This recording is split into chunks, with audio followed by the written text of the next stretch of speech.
Muchísimas gracias y a todos los que están conectados un saludo muy especial. Espero que este webinar y estas reflexiones de conocimiento que se han querido plasmar alrededor de los objetivos de desarrollo sostenible, en este caso el objetivo 2, hambre cero, y el objetivo 3, salud y bienestar, pues les deje a cada uno de ustedes alguna reflexión. Muchísimas gracias, bienvenidos. Voy a presentarles entonces la agenda, y la agenda de nuestra charla la he dividido en cuatro grandes temas. Uno, pues, ¿por qué le decimos trinomio? ¿Qué hacemos nosotros en el programa de gastronomía en la Universidad de La Sabana en ciencia y gastronomía? ¿Qué hacemos con los estudiantes en nutrición y cocina? ¿Y qué retos nos hemos planteado en la alimentación para situaciones particulares a través de proyectos interdisciplinares entre la Facultad de Enfermería y Rehabilitación y la Facultad de Ingeniería? Y que esperamos que esto contribuya y de verdad para que cada vez más personas puedan tener acceso a este tipo de información.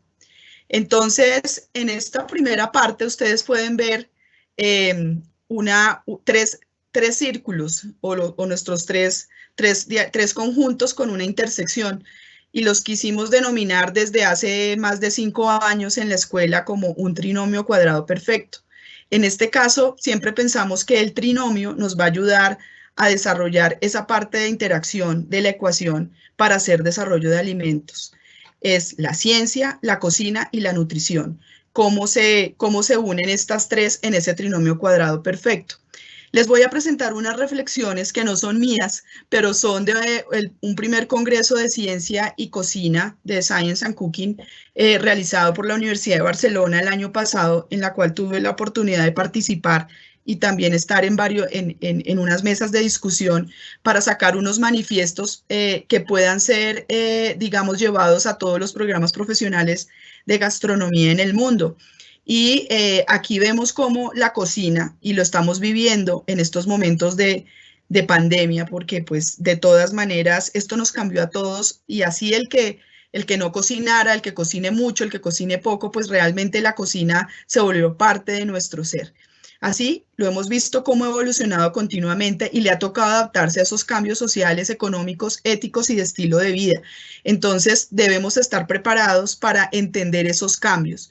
Con que, en este caso, en mi área de trabajo particular es la ciencia, en la facultad, en el programa de gastronomía, tenemos otros ejes: el eje de arte culinario, el eje de cultura gastronómica, en el eje en el cual yo trabajo y he centrado las investigaciones, pues tiene que ver con el área de ciencia.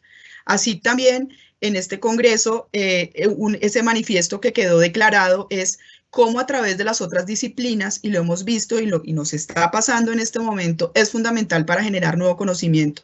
Creo que cada uno de nosotros estamos esperando medicamentos, vacunas, cosas que nos estén aliviando en este momento de pandemia. Y así también para la cocina, la ciencia favorece la innovación culinaria.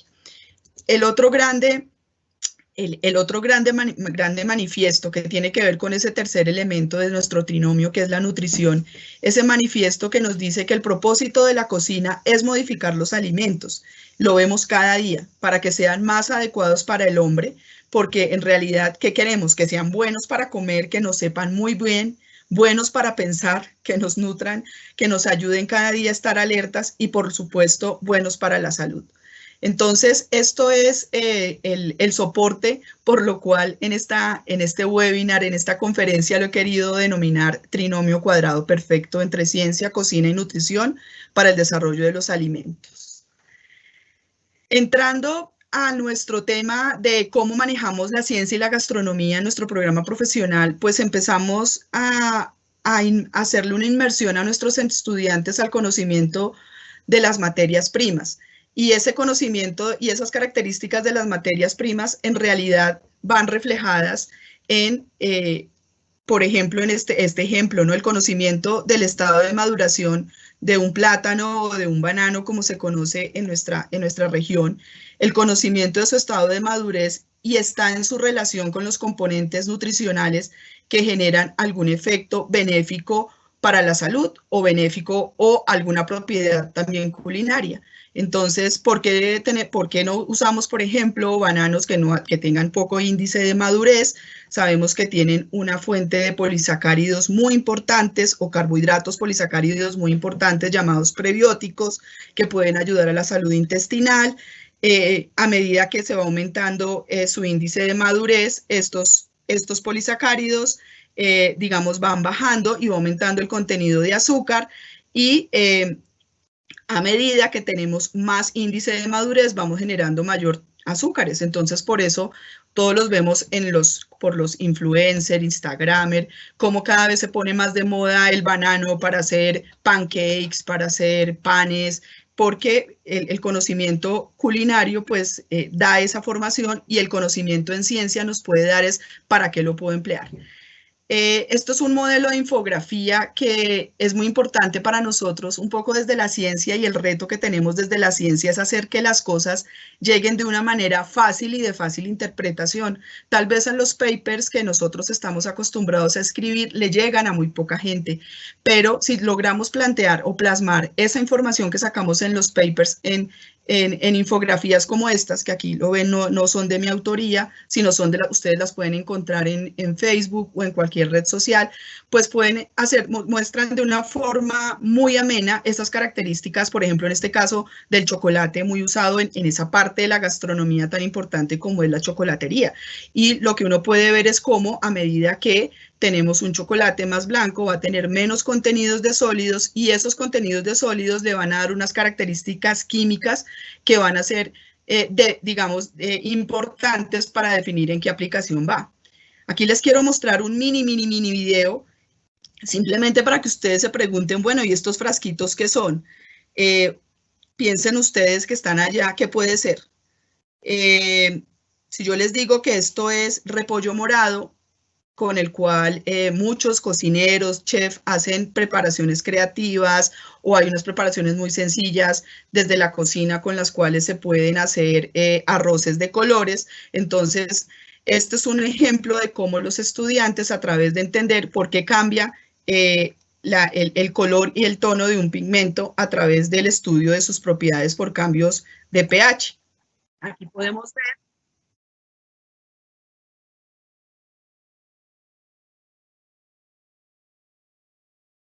como simplemente, obviamente con gotas de limón, estamos bajando el pH y eso hace un cambio de color que puede ser estable al tiempo y que puede usarse para infusiones, para bebidas refrescantes, para teñir arroces, para darle color a diferentes preparaciones. Entonces, es así como nuestros estudiantes, ese conocimiento y esas propiedades de las materias primas les van a ayudar para que cada vez sus preparaciones culinarias tengan mucho más acercamiento hacia la ciencia. Continuando con lo que hacemos, aquí quiero irme a una parte, digamos, más formal. Les quería mostrar cómo hemos hecho durante los últimos 5 años con temas de ciencia, poderlos linkear con gastronomía y hacer publicaciones, tanto muy de ciencia, pero también publicaciones disponibles para todo el mundo. Entonces, aquí en el primer recuadro ustedes pueden ver una vinagreta y una vinagreta que básicamente es una emulsión, una vinagreta tipo mayonesa. Seguramente todos los que estudian cocina saben que cuando hacen un curso, obviamente les dan las instrucciones que las cantidades o las proporciones son 3 partes de grasa por una parte acuosa con vinagre. Lo que nosotros quisimos mostrar en este artículo que está disponible en este journal, en el International Journal of Gastronomy and Food Science, es cómo utilizando tecnologías que podemos tener en un laboratorio o que podemos adaptar con altas velocidades de agitación, con un ultraturrax, un homogenizador, ahorita que está muy de moda la Thermomix, podemos cambiar la fase, o sea, tener un cambio y usar solamente una parte de grasa por 3 de agua y básicamente por todas las fuerzas de cohesión, por todas las fuerzas de ruptura, podemos disminuir diámetros de partícula y llegar a tener unas vinagretas que en la fase acuosa inclusa pueden infusionar sabores y que pueden tener una reducción de grasa importante. Este segundo recuadro que tengo acá, bueno, aquí quiero mostrarles básicamente estos dos porque acompañan al recuadro del cerdito que ustedes pueden ver acá. Nosotros desde el año 2017 nos propusimos con un proyecto Colciencias y con apoyo de Por Colombia estudiar, digamos, nuevas aplicaciones para carne pulpa de cerdo, para esta carne que es muy heterogénea, que tiene de pronto un menor valor comercial que el lomo. Y estudiamos técnicas de cocción, digamos que también nos propusimos estudiar alguna técnica novedosa y con un trabajo de maestría realizado por Sara Ángel y con el apoyo de la profesora Ana María Filomena y yo desarrollamos como todos los protocolos para encontrar el mejor tiempo de cocción. Para resumir, en esta parte de la importancia de estudiar una tecnología con la otra es que, por ejemplo, en plancha, cuando se pone un filete de lomo, un filete de una carne pulpa puede durar entre 8 minutos o un poquito menos, o entre 6, 8 o hasta 10 minutos, dependiendo el término en que lo quieran dejar, para hacerse la carne con temperaturas de seguridad. En la cocción ómica nosotros usamos un dispositivo que fue diseñado en conjunto con una empresa para la universidad, en la cual hemos logrado cocciones de carne de solamente 2 minutos y medio, de 2 minutos y medio a 3, con unas calidades sensoriales importantes. Esto también lo vemos aquí en este otro artículo de este año, en el cual estudiamos diferentes métodos de cocción y cómo influyen en la calidad sensorial. Para nosotros el desarrollo de alimentos está ligado 100% y es una conexión muy importante, no solamente la parte nutricional, sino la parte sensorial, que sepa bien. Y esto quiero dejarlos acá para los que están conectados. Pueden ustedes incluso entrar al catálogo virtual de la Universidad de La Sabana y pueden descargar este libro, es de acceso libre, de acceso gratis, en donde es un libro realizado que se llama Cerdo en Salsa de Ciencia, Cultura y Técnica, porque tiene aspectos de ciencia, aspectos de cultura, para que conozcamos por qué llegó el cerdo, cómo llega a nuestro país, cómo empiezan en las diferentes regiones a adaptar diferentes técnicas culinarias para aprovechar todas las partes del cerdo, y la técnica en donde hay un recetario desarrollado por estudiantes. Este es un libro, como ustedes lo ven, con muchos autores. Para nosotros, desde la ciencia, el mismo estudiante es un autor de sus propios desarrollos. Entonces, para los que quieran entrar, pueden descargarlo porque van a encontrar unas recetas bastante interesantes y que se componen por entradas y platos principales, muy creativas, y además tienen en el último capítulo están unas sugerencias de valores nutricionales que tienen estos platos, unos acercamientos a los valores nutricionales de estos platos. Continuando con nuestra experiencia, les quiero mostrar, pues claro, el maíz en América, producto importante. Desde el año pasado nos hemos propuesto estudiar maíz en conjunto con un proyecto, digamos que gracias a todo el desarrollo y al conocimiento que hay en la Universidad de La Sabana y digamos a la seguridad que le da a las empresas de hacer proyectos con la universidad, porque por lo general siempre son proyectos interdisciplinarios. Entonces, estamos desarrollando a través de Unisabana Hub, una unidad de negocio de la universidad, un proyecto con FENALCE, que es la Federación Nacional de Cerealeros.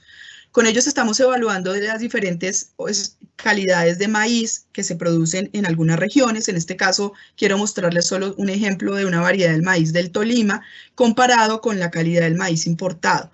Aquí lo que nosotros quisimos es mostrarle a los estudiantes, y con este proyecto quiero aclarar que se hace a través de los semilleros, que los estudiantes pueden ingresar a los semilleros incluso desde tercer semestre, en donde con técnicas demasiado sencillas, como es usar un microscopio, saber hacer una tinción, identificar algunos componentes microestructurales de sus cambios en el almidón, porque eso nos van a dar una calidad de masa que tenemos aquí a la izquierda, y esa calidad de masa se va a ver reflejado en una calidad sensorial. En este caso quisimos hacerlo con un producto representativo de nuestro Caribe colombiano, como es la arepa de huevo. Ustedes saben que la arepa de huevo es un producto de tradición, que el Uruaco en el Atlántico es el departamento, el municipio insignia donde las portadoras del saber tienen toda la técnica y saben desarrollar arepa de huevo.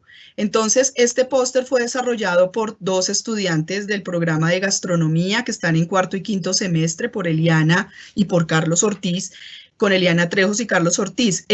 Con ellos desarrollamos este proyecto, en donde desde entender cómo es esa demanda de esos maíces, conocer la calidad morfológica, y a partir de esa calidad morfológica poder también definir cómo es el proceso de elaboración, por qué acepta un maíz más o menos harina, cómo se comporta en la molienda y cómo luego eso también va a dar una respuesta diferente en la fritura.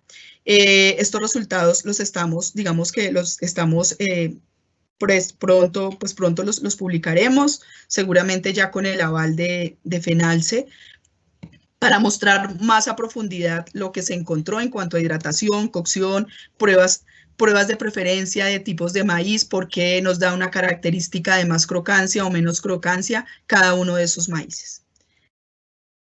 Otro trabajo que hemos venido realizando es nosotros, y creo que ustedes vieron ahí que cuando me preguntan cuál es el objetivo de desarrollo sostenible, y que creo que es el primer ejercicio que nosotros como investigadores o como profesores o los que nos enfrentamos a hacer algo un poquito más allá de lo que implica la investigación, es pensarnos a quién le va a servir.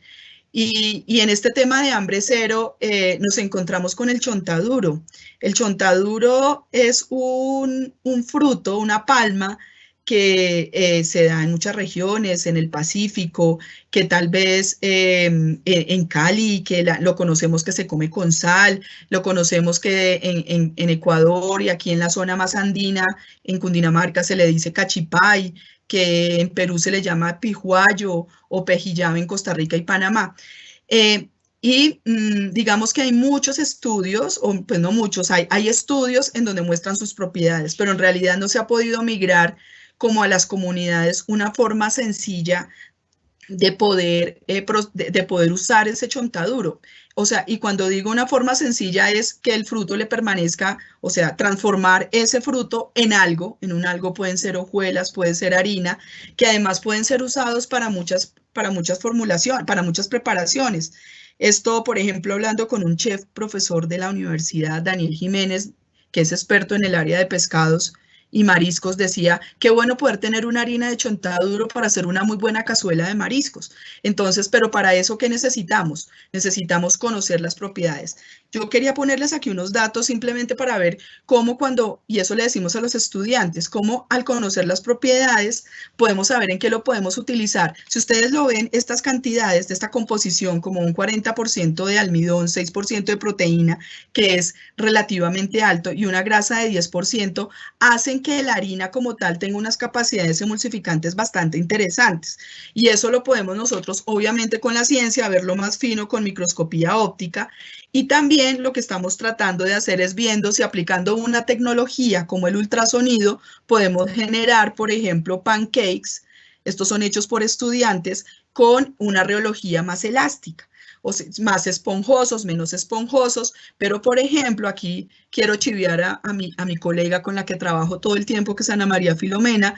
Siempre nos queda la duda si el ultrasonido en el chontaduro nos va a generar unos sabores diferentes. Entonces, por lo general, eso siempre nos lo estamos preguntando con las clases de análisis sensorial.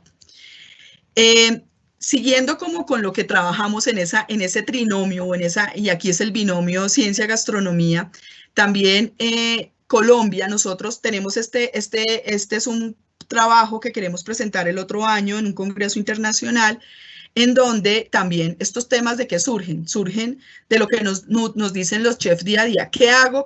¿Cómo hago para descongelar el camarón sin perder tanto peso, sobre todo si tengo un restaurante? Entonces, claro, nosotros, para los que nos acompañan, la Universidad de La Sabana queda en el centro del país, más o menos. No tenemos mar cerca y ahora pues con pandemia menos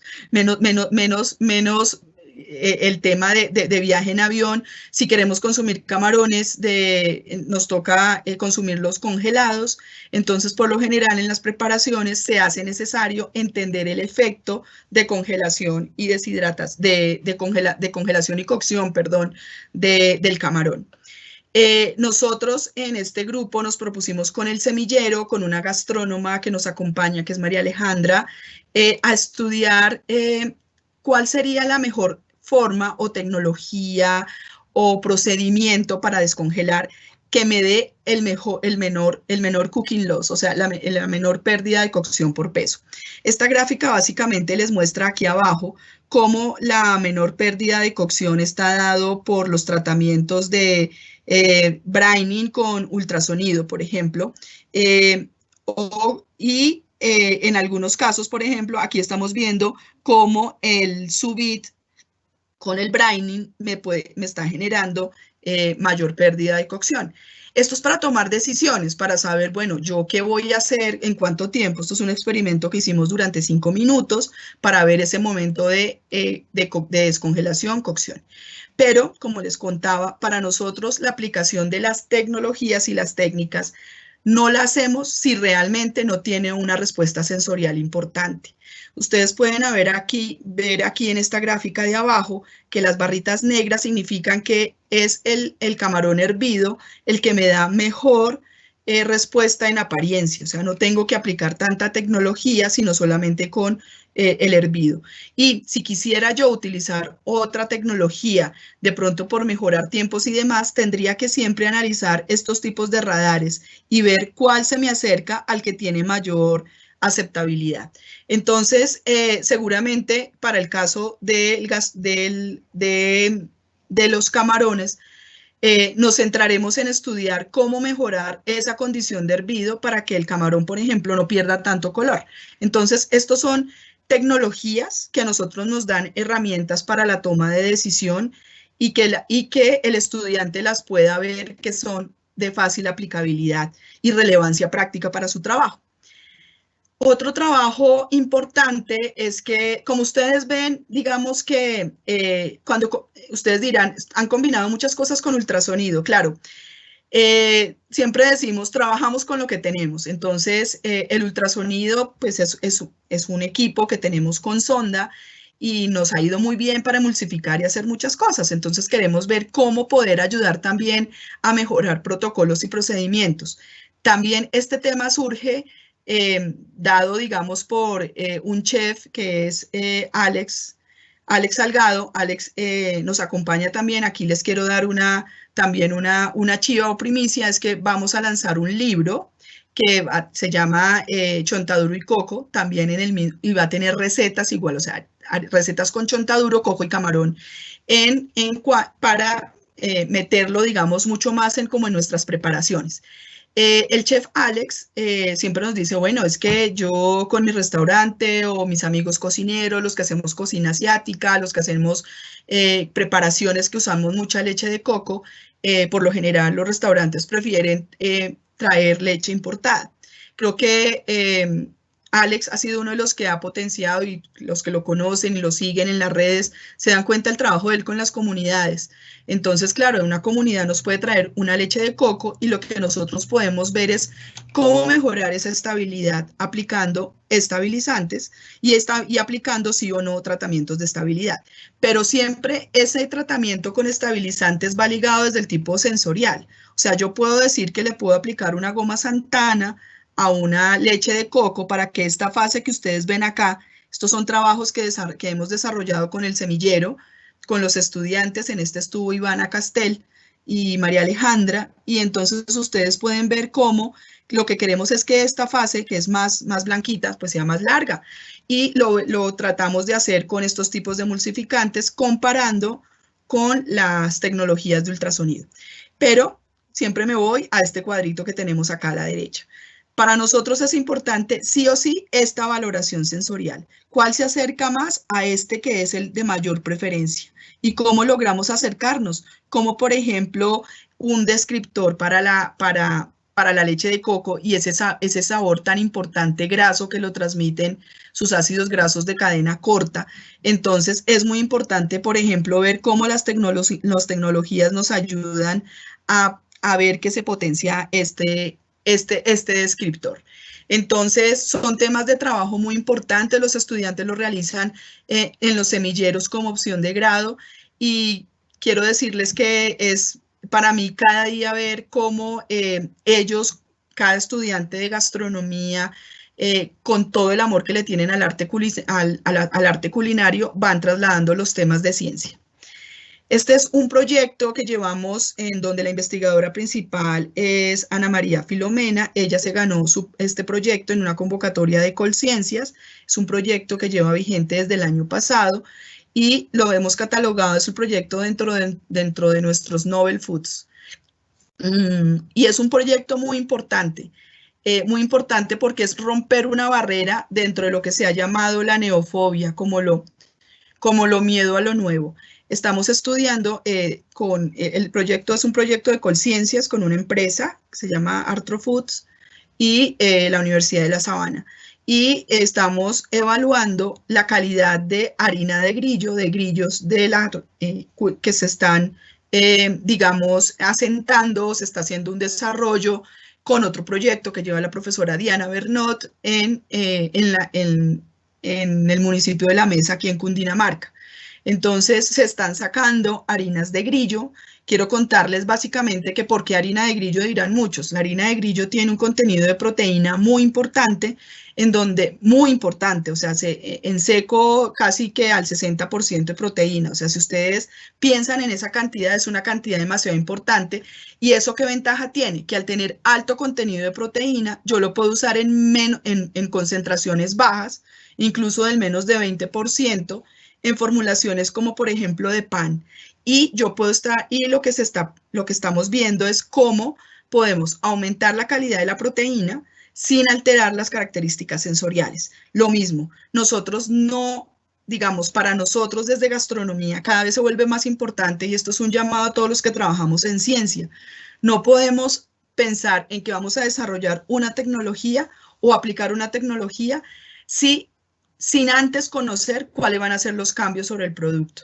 Entonces, nosotros partimos tal vez con una metodología diferente. No partimos desde analizar todas las propiedades aplicando la tecnología, sino primero hacemos una caracterización sensorial de qué es lo que le gusta a las personas, de qué esperan de un producto, en este caso, la incorporación de harina de grillo en unos panes.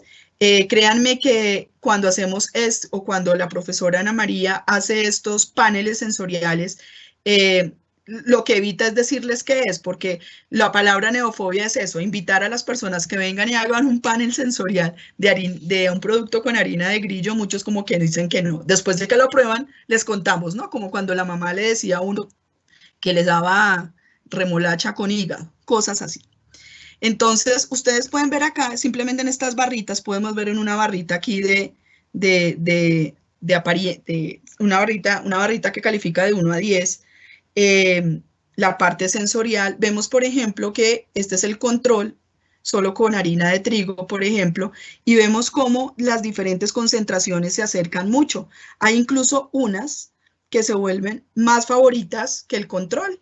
¿Por qué? Porque la harina de grillo da unos sabores a nuez muy importantes. Seguramente todo esto también lo mostrará Ana María y lo mostraremos en libros y en cartillas que van a quedar disponibles, así como quedó disponible el libro del cerdo. Yo quiero aquí contarles eso, que cuando uno hace proyectos con Colciencias, con MinCiencias en este momento, el dinero que nos da el Estado se debe retribuir a la sociedad. Y una forma de retribución también es que ustedes puedan encontrar libros, recetas, procedimientos en forma gratuita y que lo puedan descargar fácilmente. Ya pasando a nuestro punto 3, ya les hablé de ciencia, ahora vamos de otra materia muy importante o de otro asunto muy importante, y es nutrición y cocina. Uno de los temas que trabajamos nosotros en el programa es que le decimos a los estudiantes que ellos van a ser parte también de un trinomio cuadrado perfecto con el personal de la salud, con médicos, con nutricionistas, con enfermeras, con personas que tienen que hacer atención directa a la salud. Y esto ellos tienen que conocer cuál es su papel ahí. Claro, el estudiante de nutrición, el estudiante de gastronomía ve la asignatura de nutrición, pero pues obviamente no la puede ver como la vería una persona del área de la salud. La ve centrada a su área de experticia, que es la preparación de alimentos. Entonces, en este caso, lo primero que jugamos es con este diagrama, y en este diagrama muestra nosotros como personas, como persona humana, que tenemos diferentes roles. Yo hoy soy profesora, estoy en casa, pero el director del programa es director del programa, pero es ciclista. No sé, la jefe de departamento, aparte, le encanta la tuna. Tenemos profesores que hacen ejercicio. Y somos una comunidad de personas que tenemos diferentes hábitos y situaciones de vida. Piénsenlo ustedes, o sea, cada uno somos diferentes, comemos diferentes, gustos diferentes. Pero lo que no debemos olvidar es unas simples ecuaciones y proporciones solamente de pensar. Y este ejercicio me ha servido a mí mucho porque es una forma fácil y sencilla de acercar a los estudiantes a herramientas de Excel muy sencillas para que logren incluso definir cómo es su canasta alimentaria, cómo reparten esos alimentos que compran en el desayuno, en la merienda, en el almuerzo, en la merienda de la tarde, incluso en la cena. Y creo que esto nos ha ayudado a todos a comprender, a ser sostenibles, incluso con iniciativas dadas desde la dirección del programa de gastronomía. Cuando hablamos de sostenibilidad, el hecho de cada vez ser más consciente de darle al estudiante cantidades exactas y precisas nos está ayudando a ser mucho más rigurosos y cuidando mucho más el medio ambiente en estos objetivos de desarrollo sostenible, ¿no? Entonces, el hambre cero, o sea, ahora les voy a mostrar en la siguiente diapositiva. Creo que aquí les voy a mostrar un ejemplo. Me voy a devolver ahorita para acordarme del ejemplo que les tengo que presentar con ese tema de sostenibilidad también económica.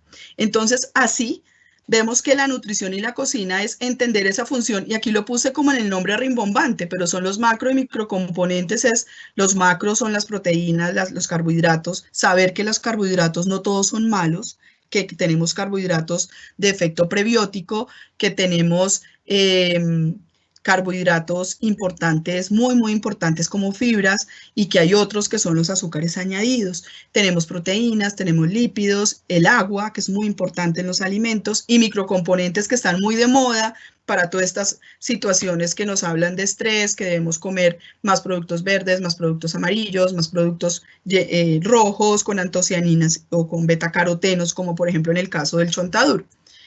Entonces, así lo que hacemos entender es cómo a través de cuando ellos tienen una requisición o esas materias primas que tienen ahí, piensen en cómo esas materias primas tienen los requerimientos nutricionales para el mantenimiento de la salud, pues porque al final todos necesitamos eso, ¿no? O sea, todos nos alimentamos, pues porque nos hace falta, porque sin eso seguramente no estaríamos como estamos hoy. O sea, si ustedes lo ven en este momento de pandemia, y vuelvo y lo repito, lo que más se ha desarrollado, y lo hablaba aquí antes de entrar a la conferencia con nuestras comunicadoras, es todos los desarrollos de influencer, instagramer alrededor de cocinar. Así lo muestren mal, pero es lo que les gusta y es lo que nos ha tocado hacer, aprender a prepararnos nuestros alimentos. Les mostramos también a nuestros estudiantes que para cada nutriente hay un margen óptimo de ingesta. Ese margen óptimo de ingesta está relacionado con esto que está en esta grafiquita aquí en este eje, en ese beneficio-riesgo, en cómo así haya un escaso una escasa ingesta, pues podemos tener un riesgo o un exceso, ¿no? Y eso es importante para hacerlo entender de todos los que siguen a todos estos influencers en Instagram que ponen sus dietas y demás, y saber que cada uno como individuo tenemos unas necesidades completamente diferentes, y hacer consciente de eso a nuestros estudiantes es un papel. En este caso, bueno, quiero resaltar aquí un trabajo un póster que a mí me deja siempre muy impactada, o sea, y de verdad lo digo impactada porque esto es una forma como una estudiante de gastronomía que acaba de terminar su maestría, que se llama Viviana Ramírez, nos explica cómo hacer una pizza de coliflor, entender la función de esos macrocomponentes. Entonces ustedes pueden ver cómo a través de esas características de la fibra soluble que tiene ese coliflor, que al llevarla a un calentamiento rápido hay un desdoblamiento y que durante ese desdoblamiento me quedan como abiertas estructuras para poder incorporar huevo, queso, que eso me da una estructura también maleable, tipo la que me da la harina de trigo, porque estamos ahí mezclando componentes y que con eso puedo yo hacer una base de pizza y puedo armar la pizza y definitivamente tengo un alimento muy saludable. Les hablo mucho de la fibra y ahorita lo vamos a ver, o sea, es como si, creo que son de esos tips que podríamos decir, es pensar cuánta fibra yo incorporo en mi alimentación o cómo puedo ir aumentando los niveles de fibra en mi alimentación para ir mejorando ciertas condiciones.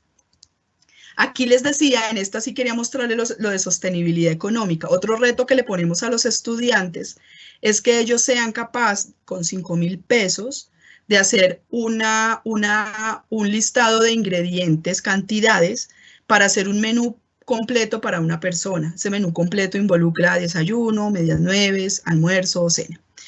Claro, al comienzo y ustedes también se dirán 5.000 pesos, pues sí, se va alcanza. O sea, si uno se va a lo fino, y aquí venimos con todos nuestros criterios para esta materia. O sea, lo primero es conocer las necesidades de alimentación de acuerdo con las restricciones y los gustos. Pues si a mí no me gusta la calabaza, ¿por qué me van a obligar a comer calabaza? Entonces, eso es importante. Aquí es lo que nosotros, las profesoras de ciencia, estamos detrás de nuestros estudiantes. Aquí todo se pesa.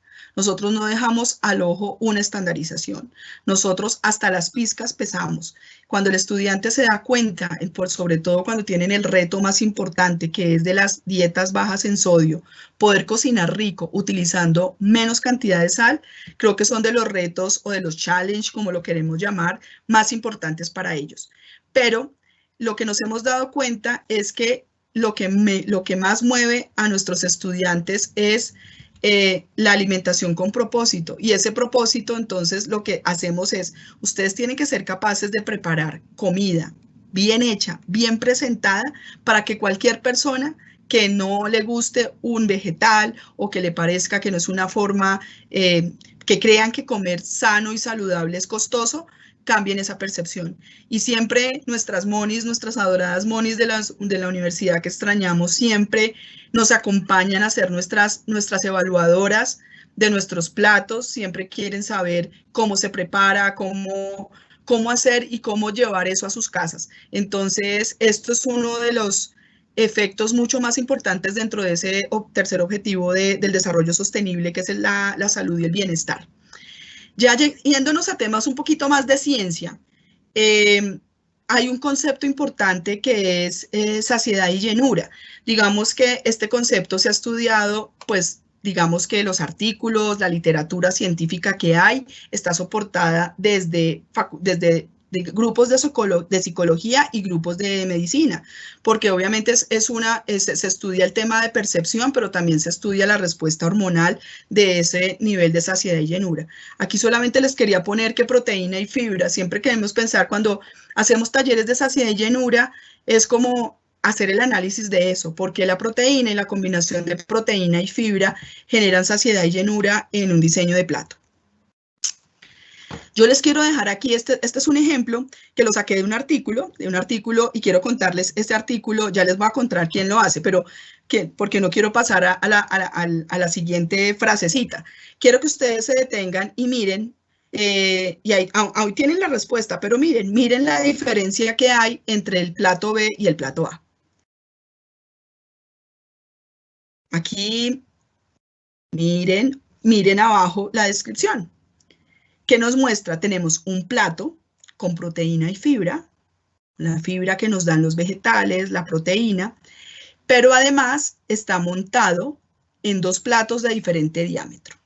Y vemos cómo 4 centímetros de diferencia de diámetro me están generando mayor percepción de saciedad y llenura.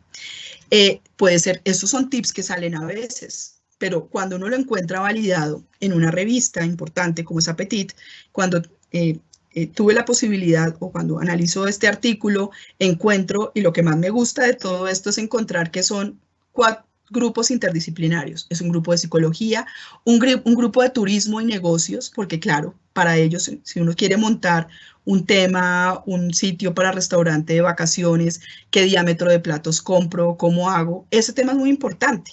Y un grupo de Food Science and Technology de la Universidad de Quebec, es una de Nueva Zelanda, Australia y China y Quebec son los que están los autores de este artículo. Entonces, cuando uno ve esto, ve cómo la interdisciplinariedad es importante en cualquier investigación. Por eso nuestro foco de desarrollo de investigación son los problemas que nos pueden traer los chefs día a día, ¿no? Entonces, esto es importante, este indicador. Para terminar en estos 4 puntos, quería ya entrar a... Son proyectos que empezaron este año. Bueno, este empezó este año.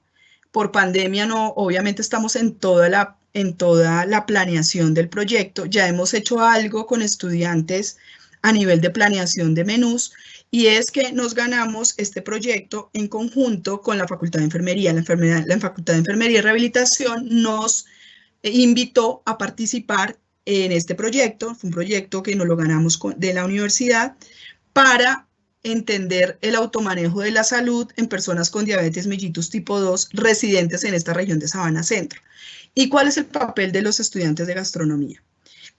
Primero, entender, obviamente, preparar alimentos que sean muy buenos, que las personas que tienen con diabetes se quiten de la cabeza que comer sano es comer feo o que la presentación de los alimentos no es bonita o que no van a tener un índice de saciedad importante.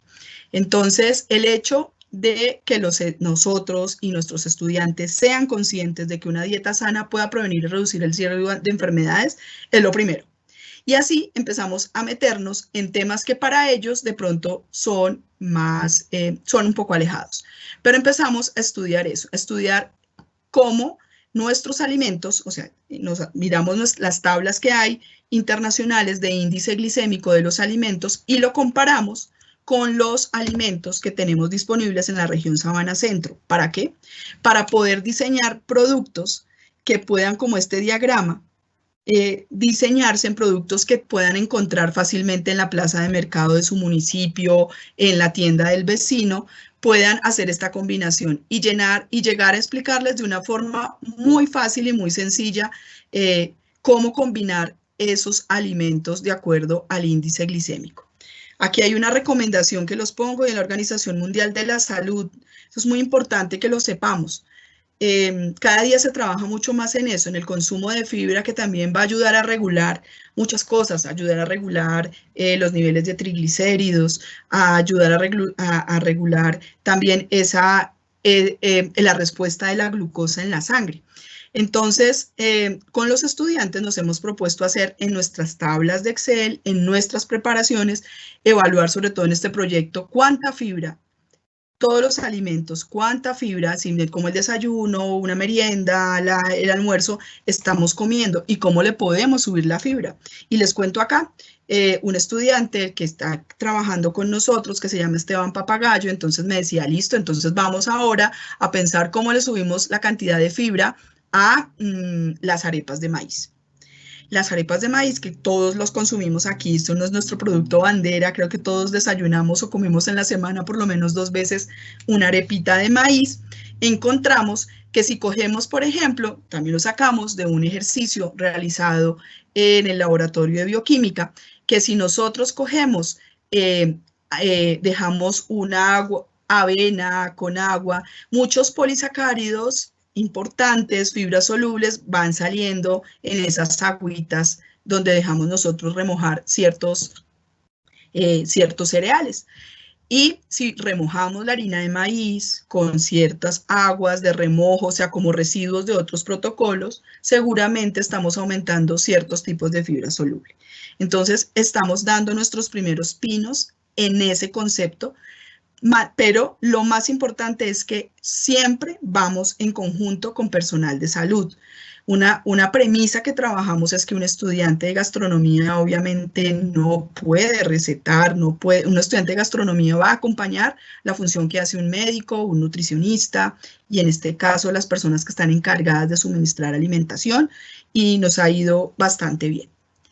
Y el otro, que lo hemos denominado, bueno, aquí no le puse el nombre, es un proyecto, el último proyecto que tenemos también que nos lo aprobó Colciencias el año pasado, se desembolsa ya el dinero ahorita, es un proyecto que le pusimos Nutriendo Neuronas, y es porque son los retos que tenemos para la alimentación en condiciones particulares, Alzheimer, o enfermedades, no solamente Alzheimer, sino las que tienen que ver con cognición y envejecimiento.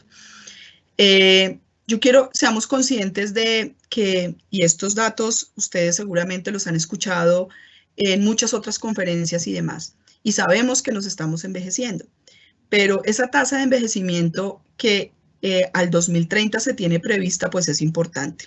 Al 2017, una de cada 8 personas a nivel mundial tenía 60 años o más, y ese 8%, claro, nos va a elevar, por ejemplo, en Latinoamérica un 16% más. Digamos que somos menos que Europa y un poco menos que Estados Unidos, pero pues de acuerdo a las proyecciones, no sé qué tanto cambiará esto. Esto fue una fuente dada el año pasado o con todos estos temas de pandemias y demás. No sabemos cómo vamos con todos estos indicadores o no los tengo, pero lo importante es que lo que vemos ahorita es que tenemos que cuidarnos mucho en estas etapas posteriores de cognición y envejecimiento. Para eso, el papel, entonces este proyecto es un proyecto que lidera la Facultad de Ingeniería, la profesora Gabriela Cáez. Voy en la Facultad de Enfermería y Rehabilitación con la doctora María Elisa y la doctora Gabriela Cáez, y en el programa de gastronomía estoy yo, que también voy a trabajar con un semillero nuevo que se llama Culinary Science and Nutrition y con el semillero Gastro Science que lidera también la profesora Ana María. ¿Cuál es el reto de alimentación en condiciones particulares? Empiezan a coger mucha relevancia esos finger foods, esos alimentos que cogemos, esos bocaditos para coger con la mano. Pero la relevancia también viene en el estudio de las texturas. Entonces, estaremos estudiando diferentes texturas y cómo es la respuesta orosensorial de esas texturas en los pacientes con Alzheimer. Para esto, afortunadamente, con recursos de Colciencias, vamos a tener, por ejemplo, no sé, impresoras 3D para poder simular alimentos antes de llevarlos a la vida práctica. Y eso es muy importante, es como la ciencia, nosotros en la universidad podemos hacer eso para que luego sea mucho más fácil migrar ese conocimiento a una comunidad. No quiere decir que la comunidad tenga que comprarse una impresora 3D, no. En la impresora 3D simulamos las condiciones para saber cómo es la fuerza para la masticación y demás. Entonces, yo particularmente me siento muy honrada de hacer parte del programa de gastronomía y de la experiencia que he tenido durante todos los años que dijo Estefanía al comienzo, en el área de alimentos, poder trabajar ahora, como decíamos esta mañana en otra reunión, que si uno no trabaja en función de la población y de la salud, en este momento, pues, no tiene sentido el trabajar y informar a nuestros estudiantes. Entonces, esto lo tenemos. Como final, una reflexión. Yo quise aquí poner, aquí quedó resaltado la semana pasada en el periódico El Tiempo, le hacían una entrevista a Ferran Adrià, aquí hablando un poco en temas de conocimiento y ciencia. Entonces, a él le preguntaban en la entrevista, bueno, ¿qué hacemos con esta situación de futuro? Todos estamos viendo cómo la gente se está reinventando la palabra de moda, cómo vemos que cada vez se cierran restaurantes, unos pueden sobrevivir, otros no, pero si la reflexión de un cocinero que tiene gran referencia en ciencia, como es Ferran Adrià, resalta que los elementos que quedarán para el futuro es, si antes se consideraba que el conocimiento era importante, ahora más. Entonces, nada, ahora tenemos eso. Yo Es que yo no me desanimo, o sea, yo sigo, les decía a las personas, yo sigo hasta el más novato que quiera enseñarnos a preparar un huevo, pues es porque creo que todo el mundo quiere mostrar lo que hace, pero lo importante es que nosotros desde gastronomía lo mostremos con conocimiento. Y ya para terminar y sacarles una sonrisa a todos, espero dejarles que lean este meme que me gustó muchísimo. Eh, es otra forma de pensar en preguntas en ciencia. Muchas gracias, Indira, por tu presentación. Tenemos unas preguntas por parte del público. La primera pregunta la hace Juana Ríos. Dice, muy interesante presentación. ¿Existe la posibilidad que alguna persona sea alérgica a este tipo de proteínas, como la harina de grillo? Ay, muy buena pregunta. Muy buena pregunta. Miren, se está estudiando, bueno, harina de grillo es como una tendencia con proyectos internacionales. El tema de alergenos, digamos que también depende de la especie. Conocí de un proyecto de la Universidad de Wageningen, en donde lo hicieron con comunidades rurales en África, la Universidad de Holanda con comunidades rurales en África. En esa investigación particular, digamos que estaban mirando cierto tipo de alergenos. Entonces, eso es una de las grandes preocupaciones de todos. Sin embargo, ya habría que hacer como pruebas específicas. Por ahora, lo que se está haciendo es como si se involucra, ya hay varios productos. En Europa venden pastas, venden panes. Claro, es como todo, es básicamente por la periodicidad de ingesta si está generando algún tipo de alergia. Entonces, eso se está haciendo. Por lo general, lo que nosotros hacemos y con nuestros estudiantes lo que hemos hecho es que en nuestros paneles sensoriales no ha pasado nada. Y estamos esperando como los resultados de algunos aminoácidos y alguna relación con alergenicidad. Vale. Muchas gracias. Alba Rosero pregunta, ¿te referiste a los influencers y cómo su papel es importante entre las nuevas generaciones? Precisamente ellos pueden ser posibles oportunidades para divulgar todos estos proyectos. ¿Desde la Sabana se ha evaluado esta posibilidad? Justo lo que estábamos hablando ahorita con Carmencita, que es nuestra gestora de comunicación.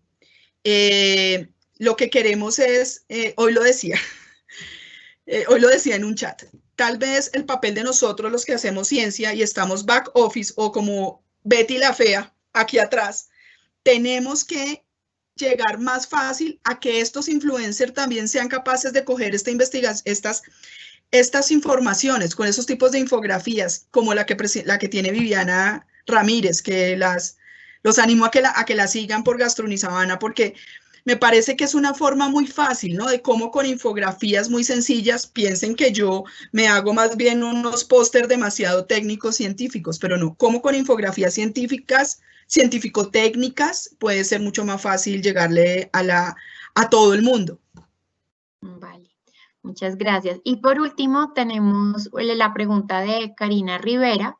Gracias por compartir todos estos ejemplos de cómo se está innovando desde la ciencia de los alimentos. Tengo interés en conocer más sobre los proyectos de las estudiantes y graduados que mencionaste. ¿Es posible conocerlos a más detalle en la página de la Universidad de La Sabana? Sí, claro, y todo el que nos quiera contactar a través de @gastronizabana o a través de mi correo indira.sotelo@unisabana.edu.co, bienvenidos. Todo esto está para disposición, todo lo que está aquí puesto está para disposición de la comunidad. Vale, muchísimas gracias a todos.